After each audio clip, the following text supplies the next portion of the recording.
Hello, my name is Casper and welcome to an exciting tutorial where we are going to composite 3D elements into real video. And just to make things more difficult, the real video is really quite shaky and of poor quality, shot by my mobile phone just a few minutes ago. Off my floor, of course. So I figured if I can make this work, sort of a worst case scenario, then you can make yours work. We are going to go through all the steps. We will be match moving the shot that is tracking the camera. We will be making things in Maya 3D, all kinds of things, and we will be rendering it properly, and we will be compositing in After Effects in the end. So, first things first, we have to prepare our footage. This shot here, which we talked about, we're going to make that into a stack of images, no less. So instead of running at X frames per second, being a video file, we're going to need every single image on its own. This is how these programs work, so we'll just go ahead and do it. I know that After Effects can do this, so seeing as we're going to use After Effects later, let's just use it now as well. I am assuming you have it installed. You just drag it, the file, into this project here, project folder, and it will appear after it's been decoded. And here it is. I know my mobile phone is a bit stupid, so it doesn't understand what frame rate is, so I have to interpret here. I'll do that again. I right-clicked it and said interpret footage, and I clicked main. And it uses a funny frame rate. I think my phone is stupid, so I'm gonna write 25 frames per second. Thank you very much. That's a much more normal frame rate. I don't think you'll have to do this. Anyway, you might. So here we go. Here's our footage. Now, bear in mind that what we are about to do will be quite intensive on the CPU. It will take a lot of time for it to render the specific elements out, so choose your length carefully. In fact, I think I'll start around here, 125 frames in. And let's see, when will I stop it? When I'm stationary over here. All right, about there. What I'm doing here is I'm moving the work area. I'm resizing it. When I've done that, I can right click it and say trim comp to work area. Now I have what I had before, but it takes up the entire lovely thing, and it looks like I have 200 and something frames, 223 frames. So that's very nice. Now we have to render it out in a stack. So what you do is you go into composition and you say add to render queue. You have your render queue and you have one thing just selected. That's the one we just added. So you click the lossless here. That's the format or so.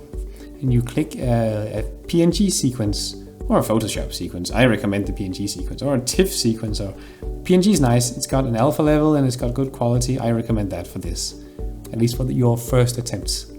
PNG is good. And now we have to select where it needs to render to. So I click the output to. And I'm running some stuff here. Let's make a new folder. Stack. This is our stack. And we need to think of a nice name. Now, the program we are going to be using next is Matchmover from from Autodesk. And Matchmover likes very much, and I think Maya also likes very much, if you have a period between the frame number and the name. So this is our name here. I'm gonna call what should we call it? Floor. And then I replaced an underscore that was here before with a period. And these signs, the hashtags, is the number, the frame number. So each image is going to get a name and a frame number. So we're going to click save. And we are now ready to render the stack. I click render. And I'll speed this process up for you. And here we are, we have our stack. We don't really need to use this composition anymore, but I suppose we could save the project real quick. I'm gonna call it floor. That's a nice nondescript name. Right. So the next program we were going to look at was Matchmover from Autodesk, not Adobe. It looks like this. There's a lot of stuff in here that's almost designed to confuse you, but you only have to think of 3 buttons to begin with, and then you'll move on if you want to. The first one is this one, load sequence.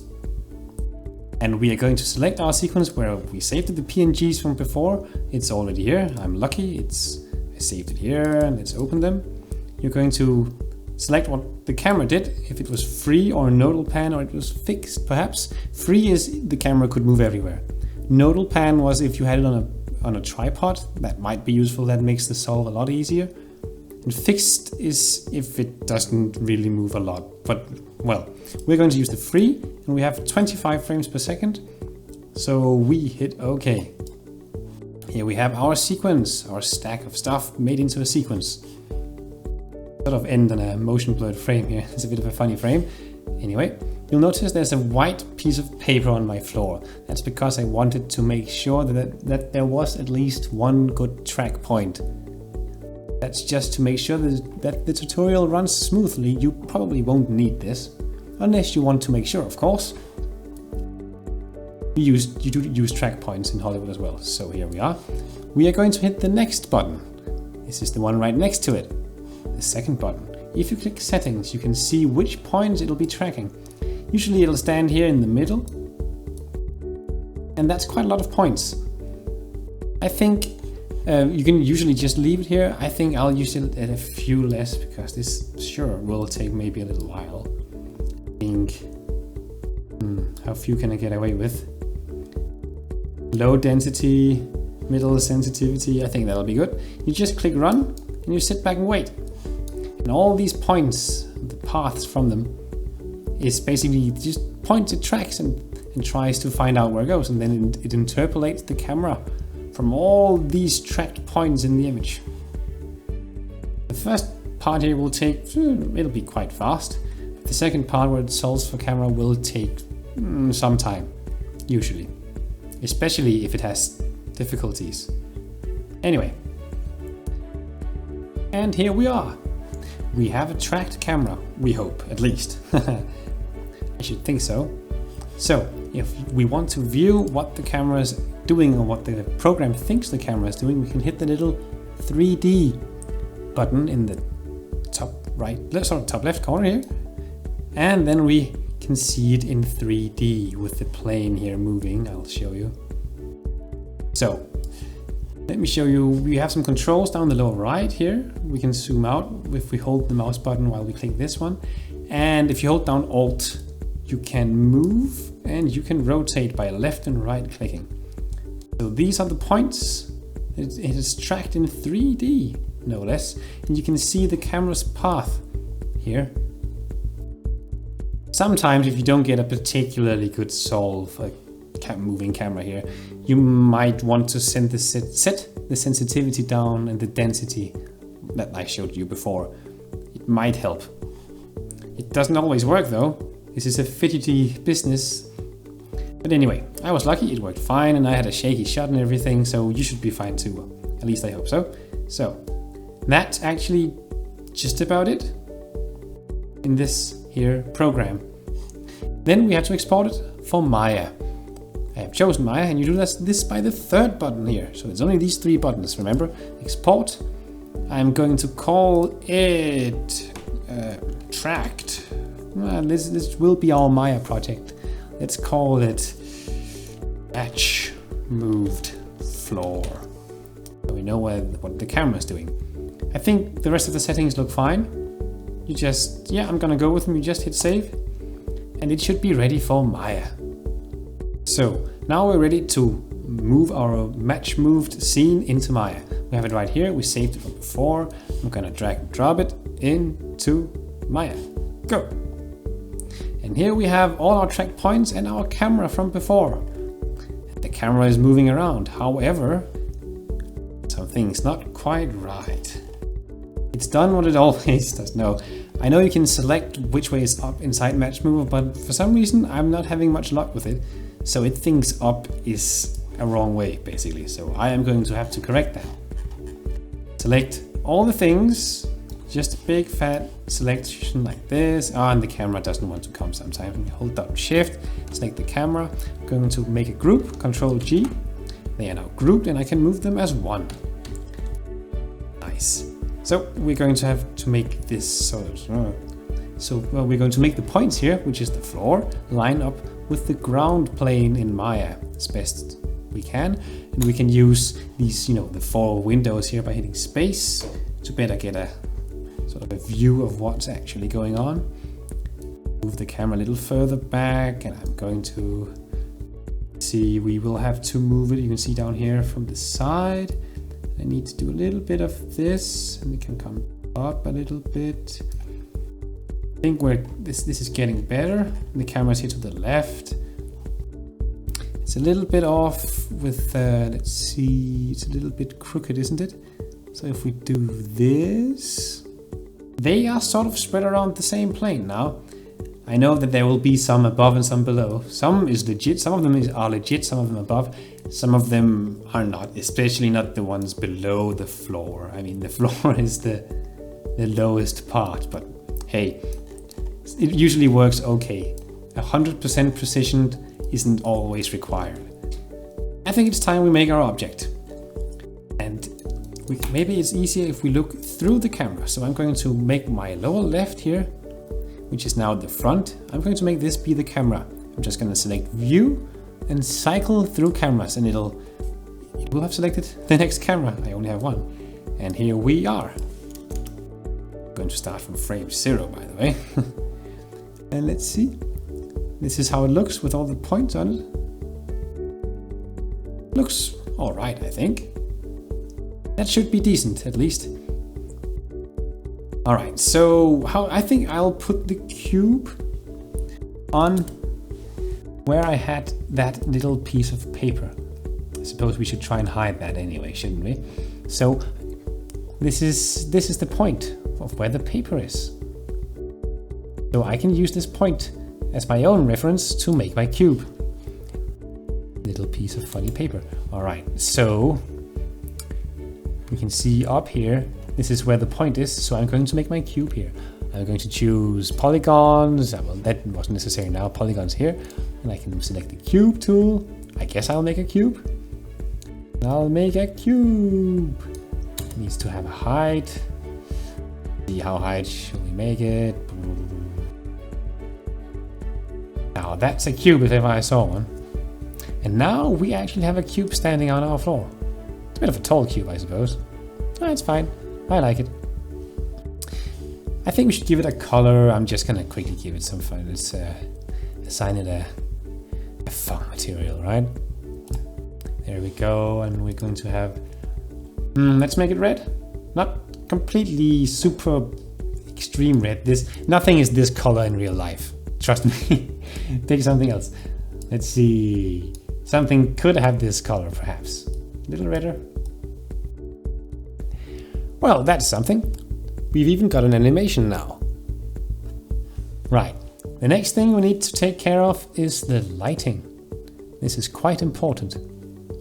When you shoot your video, you need to know where the light sources are, because we are going to have to replicate them now inside of Maya. I know what's around my place.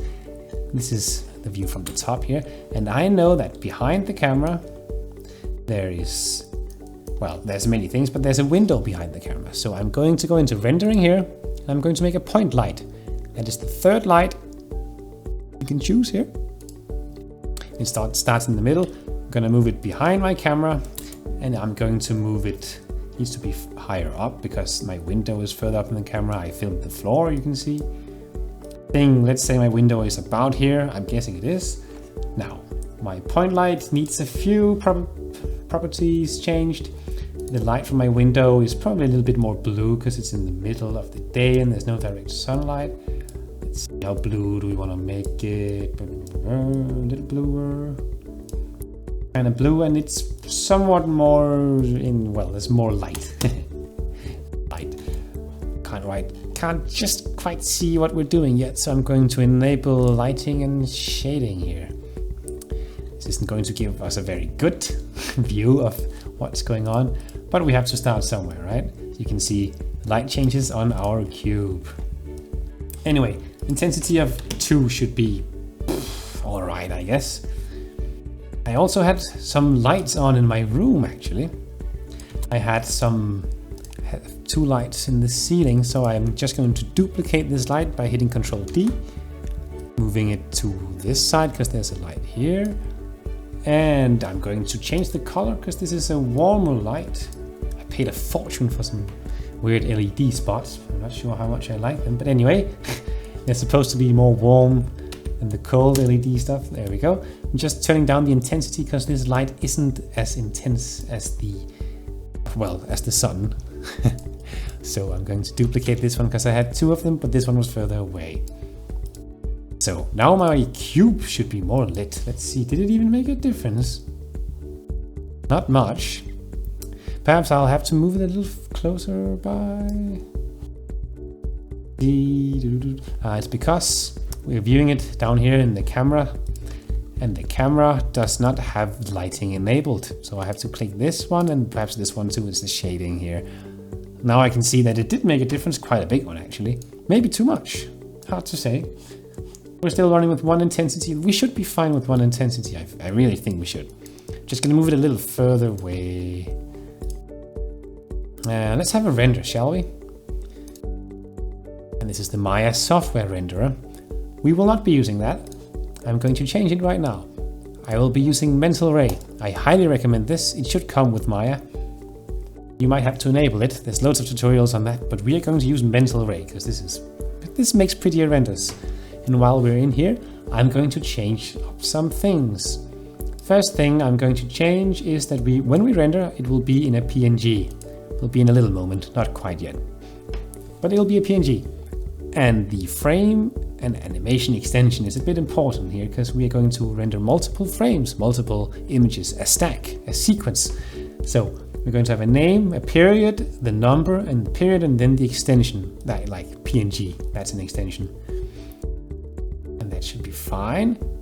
We're going to start in frame 1 and we're going to end in frame 214. We're going to go one frame at a time. And we should, and we have renderable cameras, or is it camera 1? That's good. We have to change our image size. And I only recorded this in 720p, so we just select 720. You could also, I believe there's a custom here and you can write your own. This is what I'm using, so that's all good. Please use the right resolution for your image. And this will be fine for now. The default presets for Mental Ray are all right. They're quite all right. So let's see if there's any difference at least. Might take a little longer while to render. It's a little better. But I'm sure you would agree that we need some shadows. To render the shadow of the cube, we're going to make a plane for it. Just a random plane that we can cast shadows on. So I'm just going to go into polygons and click plane, and I'm going to see, I'm holding down Alt and the middle mouse button to move like this, I'm sure you know. I'm going to draw a big ass plane here. That's pretty big. Very good. You can also see some of the lighting starting to take effect on it. Let's see, we should be able to make a render now and see some of the shadows, but it won't be on the real footage. Yep, there's some of the shadows. Rendering. Looks nice. I'm just gonna check a later frame just to make sure it looks okay-ish. It's kind of hard to see without the image plane in the background, but it'll be all right. Now, I'm going to call this okay. I'm gonna call it, let's sort of final. And that means that it's time to prepare for rendering. And this involves, well, some different things. First of all, I just remembered that my two lights here, my two ceiling lights, are a bit higher up. So I wasn't quite ready. I thought I was. I'm going to take both of them and have them come upwards a bit. That should be good. One last quick look at the render. Trying to match the lighting as good as possible. Let's say, yeah, that's good. So, for this, I highly recommend that you do not render with reflections on your object, because we don't have the real life here to reflect. That's for another tutorial later. That's for more than the basics. I'm going to disable the reflections on our Fung, there it is. Because Mental Ray will try to make them. So reflectivity, no. It's very nice to have reflections in this. I'll cover that in the next tutorial. But that's it for now. And now we have to make our render layers. So I'm going to exit the attribute editor into the channel and the layer editor here. And I'm going to add some specific layers down here in render. These layers are only going to include what I want them to, and that is the camera, the 3 lights. If I could select them, I'm going to select the light first, the plane, and the cube. You know not where it comes from, only that it holds the power to create video and fill it with life. Anyway, over here in the render, I'm going to click layers and then create layer from selected. I'm going to do that twice. Now, if we can look at these layers and see what they have. And in the first layer, I'm just going to call that our beauty layer. Beauty. Because you call it a beauty render when it's with everything. And the second one here, I'm going to call shadows. Because we had to render those separately. In the beauty render, we don't want to see the plane. So I am going to click the plane here, just selecting it, go back into the attribute editor, into render stats, and disable primary visibility. That means when we render, we won't be able to see this plane here. We can always, here in the layer editor, go back to the master layer and see everything, including our track points. And while I'm at it, I need to remember to disable my image plane. That is the real footage behind here that it automatically loaded. Do that by clicking this button here. Boop, it's gone because we don't want to render that. We need to composite that in After Effects. Right. So the beauty layer, you don't need to do anything else to. You just need to disable the plane there. The shadows, you need to remove the primary visibility and the cube. I select the cube into the attribute editor and disable primary visibility. You also need to do one more thing. In the layer editor, you need to select the shadows, right click it, say attributes, and then up here, where the name is, you click the presets and you click shadow. That's it. That's a nice preset. Again, we're doing this very basic. There's much more to know and to learn, but we have to do this as basic as possible because this is the first lesson in it. And we are probably just about ready to render. I should think so. I wonder if there's anything I've forgotten. There's usually something you've forgotten. I think there's one thing. You need to help the render settings here. So I'm gonna, yeah, that's another point. You can see the little icon here to the left. On master layer, there's a cross. That means the master layer won't be rendered when we hit the batch render. The beauty layer will be rendered and the shadows layer will be rendered because there's a little check mark. So in the beauty, in here, we're going to write a prefix. That is the name of the file. Going to call it beauty. Should be fine. So that's our beauty. And while we are here, it's also very important to specify where we render to. You hit the edit and change project image directory. And then you have all the different directories, and where it says images, we are going to select a folder where to render to, and not the default. Jesus. Not gonna do. We are going to let's just call it Maya renders. Fine. So now we have selected the correct folder to render to. We go into shadows, the render settings for that. And it seems like it's using Maya software here. That's not good enough. I think that's a default for shadows. We want Mental Ray, thank you. That's going to make some better shadows for us, and we like that. And we need to call it something else than beauty, I feel. That'll just confuse us.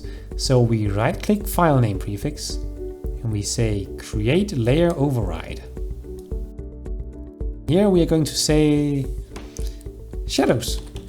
They'll be called, yeah, just shadows, that'll be fine. And we're good to go, right resolution and everything. Yeah, I think there's just one more rendering thing we have to look at. I believe sometimes it renders, yeah. Let's not have this many rendered cameras. We don't need the perspective camera really. Let's check if the shadows render both cameras as well. See, oh yeah, right, thanks. The RZ Camera 1, that's the one that Matchmover made. The one that this one is called, RZ Camera 1, shadows. Let's save our scene. I'm surprised I haven't done that. Gotta save it where I have the other stuff. In here. What do we call it? Floor cube. The cube. Thank you. And now we should be ready to render. I hope you're ready for it. I am. So you hit up here where it says polygons, you go into rendering, you get some new tabs, and under render, there's a batch render. That's what we need. So you click the little square, and if you are satisfied with this, you should be all right. The autos are fine. You hit batch render. And that means that it'll start rendering. This will probably take a while. I hope you didn't choose too many frames. It'll even have to render them twice. First the beauty path, the object itself, and then the shadows for it. When it starts rendering, it's just preparing now, setting up threads. You can see how far it's gotten down here in the lower right. Alright, we're finally done rendering, and it's time to put our stacks, our sequences into After Effects. Let's open it. I'll start by importing everything. First off, we will need the original stack of images. The first sequence, the background, it's automatically a sequence, as you can see. Very good. We interpret that as 25 frames per second. It's just pictures, and we are telling it how fast it should show them. And here it is. You've already seen that. Now we need what we've rendered, and we hope it tracks properly. Here's the beauty render, it's automatically the sequence. I'm going to tell it to be 25 frames per second. And we will also import the shadows. Here they are. Interpreting 25 frames per second. Right. We will put the beauty layer above the floor. There's the cube. And we'll put the shadows underneath the beauty layer. We also need to change the blending mode of the shadows to multiply, although I don't think it does much of a difference in this particular shot. Oh well. But here we are. We have a cube doing its cube thing on the floor. Also, it does appear that I, for some reason, didn't render the last frames. Ah, I must have remembered wrong. No problem. We could render those now, but it's okay, I don't need them. Always render frames later. Right, we need to do a few things to integrate this cube a little bit better into the shot. The first of which is to give it some blur. I'm just gonna use the fast blur here. I went into effects, and then there's blur and sharpen. There's a fast blur. It's a bit of a fast thing, so it doesn't take too long. If we wanted a prettier blur, and there's one called Gaussian blur. Maybe 2. 0 is right out, but how much? Looking at the surroundings here, I think 2 is okay. And we need actually quite a lot of blur on the shadow as well. So effect, blur and sharpen, fast blur. I'm going to use a whole lot of blur on the shadow just because that'll make it look a little bit more realistic. Around 20. I'm gonna go with, no, 13 looks good. We need to see the shadow a little bit. And there it is. I might even want the shadow a little bit more visible. So I can actually just duplicate the shadow. So now we've got 2 shadows on top of each other, sort of multiplying, remember, on top of each other. Let's see, how does this look? That was a bit much. I can take and change the opacity of one of the shadows, I hit T. You can also expand the layer here, and then under transform we have opacity. That's just one of them. So I'm just gonna give it, I don't know, let's say 40% on that, and the other one remains 100. Now we have a spinning cube. Not bad. There's just one last step really. It's a levitating spinning cube. The last step is to give it a little bit of grain, a little bit of noise. That's only going on the beauty layer. So we go into Effect, Noise and Grain, and then we just say Add Grain. It's gonna start with just previewing in this little area here. If you select Final Output, it'll do it on everything, on the entire cube. And you can see right now there's a bit too much. I'm looking at the chair behind it, and we don't need that much grain. So I'm going to dial down the intensity, shall we say 0.3? I think 0.3 is good. It's pretty demanding for it to match, to create this grain, because it needs to create a lot of pixels all the time. I'm just gonna leave it off for a short while until we render. Then we need to color grade our 3D objects. You can do this under Effects. You select your model layer, then you go under Effects, and there's a lot of color correction tools here, and there's also a compilation that someone made under Synthetic Aperture here. SA Color Finesse. It has all the tools in one effect. And you are probably going to be spending a little bit of time with these color wheels, the master effects, all the light levels. And then you can also manipulate each sort of light level individually, shadows, midtones and highlights. In this particular case, I think the highlights need to be a little bit more turquoise when you look at the carpet and such, bright parts of it. It's hard to say though. And I also think the midtones need to be a bit more blue. It is a bit of a feeling, it's hard to describe. You just need to match the colors of our red cube to our somewhat dull surroundings. I think this is good enough. You just need to re-enable the grain here and have it, always have the grain in the end here at the bottom. I'm gonna enable it. And then I'm going to add a bit of forced motion blur here in the end. We could have rendered our 3D object with motion blur in Maya, but that can sometimes take a lot of time and it's quite demanding. So I'm choosing to fake it here in After Effects. It's probably the easiest. So we have here under time, we have CC Force Motion Blur. Remember, the grain needs to come last, so I'm gonna pull the grain underneath it. Then I'm gonna just leave the settings for the motion blur as they are. It's quite alright. I'm gonna push this button down here, which enables frame blending. And I'm going to click the corresponding checkbox next to the 3D object layer here, just once. If you click again, you get a more thorough motion blur, but it takes longer to render. I think this should do it for me, and for this tutorial in fact. So, all that's left is to render it. I'm gonna add to a render queue while I have the composition open. And I had one from before. I'm just gonna click this lossless here and select a codec. I'm gonna select an H.264, that's what YouTube uses. No audio necessary. And I'm going to specify where I want to save it. I suppose we could save it here. You can see I already did a test render earlier. Let's call it floor 2. And I think that's it for this tutorial. Thank you very much for watching, and I'll show you the finished result right now.